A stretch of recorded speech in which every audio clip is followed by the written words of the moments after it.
So yun mga boss, another day, another life, another blessing. Today, magluluto tayo ng gisang sardinas with sayote at pechay. And then, yan ang mga ingredients. Tara, samahan niyo ako. At yun mga boss, saan tayo?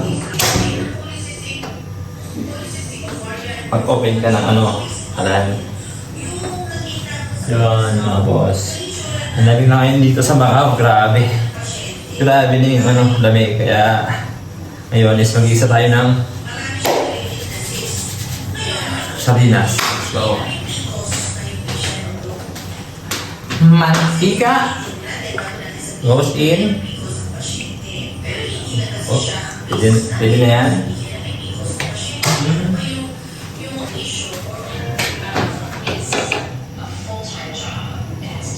Yun. Hintayin mo lang uminit ang kawali.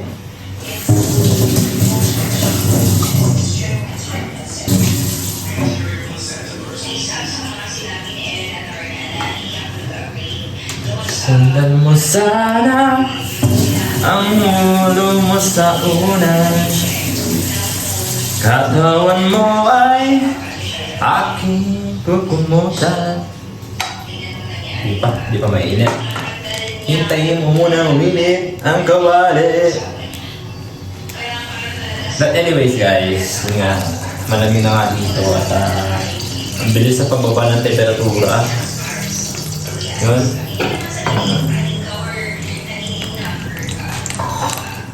Kaya, ito mo. Nakaletas pa! Diba? Bawang goes in. Isayin mo ang bawang.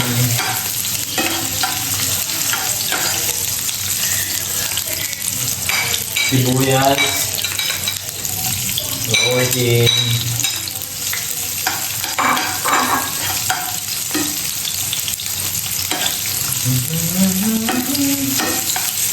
Igasa mo lang yan, no? Igasa mo lang yan.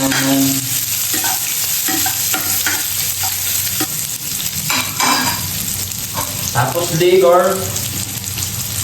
Buksan mo ang ligo. Diba? Panalo po to. Mamaya. Kung nila tapon to pakinabangan yan po. Pakinabangan yan. Dahil makakuha ng tubig. Tapos ang gaganyan mo dyan, yan. Yun ang purpose nun. Yun ang magiging tubig mo. Sayang yung lata. Diba? Wala rin.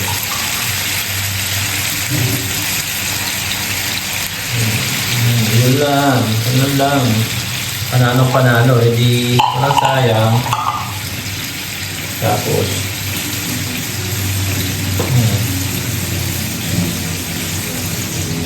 diba? Sayote goes in. Healthy na. Mura pa. Diba? Napakasimple lang for today's. For today's? So, yun na natin itong sayote dahil matagal ito lumambot. Itong pechay, sadali lang naman ito. Kaya, yun natin itong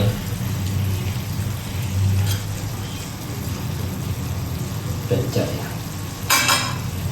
Ang papalasa natin is pepper.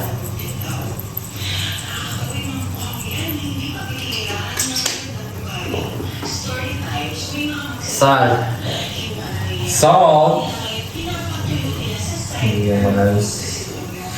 Bigyan mo ng konting panlasa.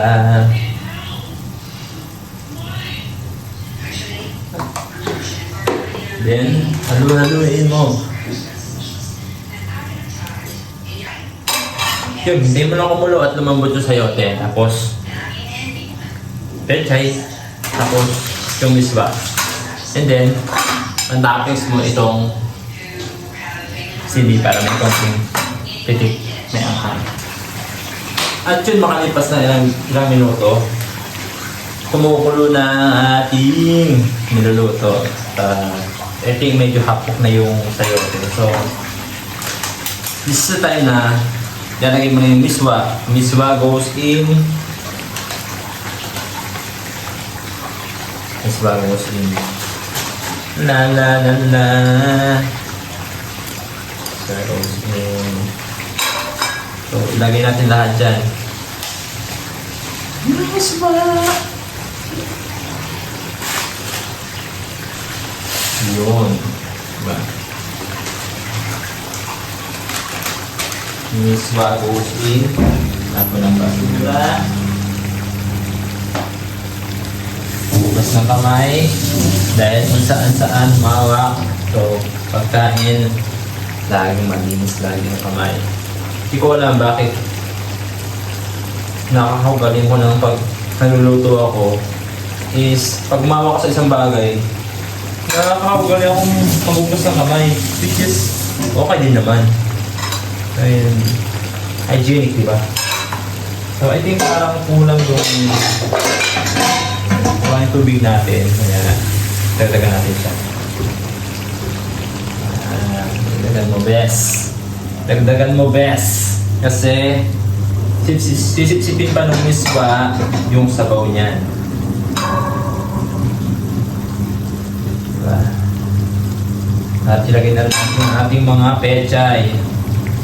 Pechay! Goes in. Gusto ko sa sa niluto ko, mga gulay eh. Kasi mahilig ako sa gulay. Alam mo yung gulay? Joke na. Hindi kasi. Hindi, gusto ko talaga mag-gulay. Gulay is the best because healthy. Healthy na, mura pa. Diba? Nakita nyo yan? Mag-compress pa yan.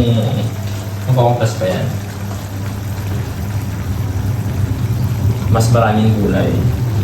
Mas masarap.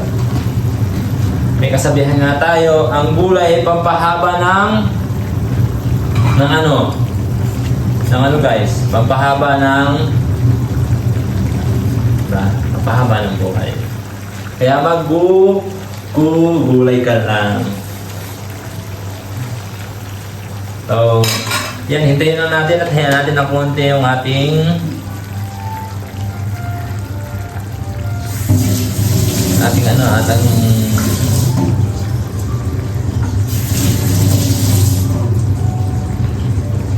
maya-maya, mga 2 minutes, 3 minutes, balikan natin yan.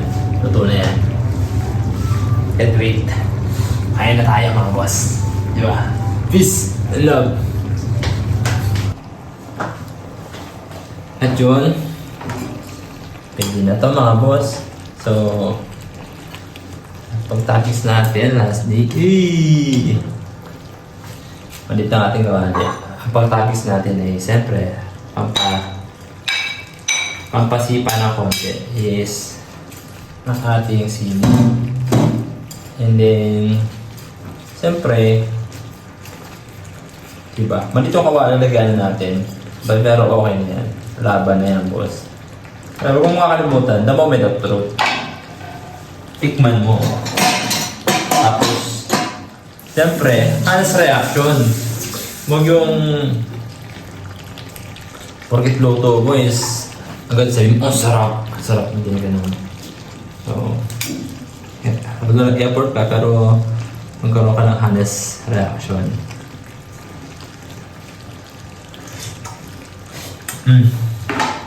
Kulang pa na kasi.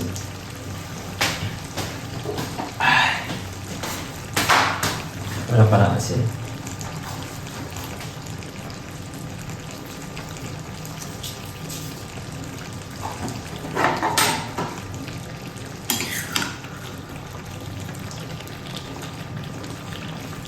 Supposed to be dapat malasa to eh.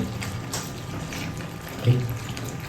Ay maano to masabaw. But anyways, okay na to. Okay na to. Or either patis. Patis. Kaunting patis lang. Yan.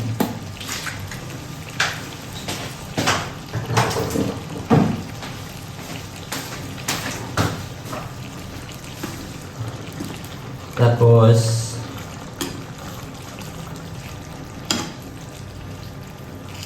daming sangkap eh, no? Astig eh, no? Daming sangkap. Gulay. Tapos, ito na. Yung moment of truth.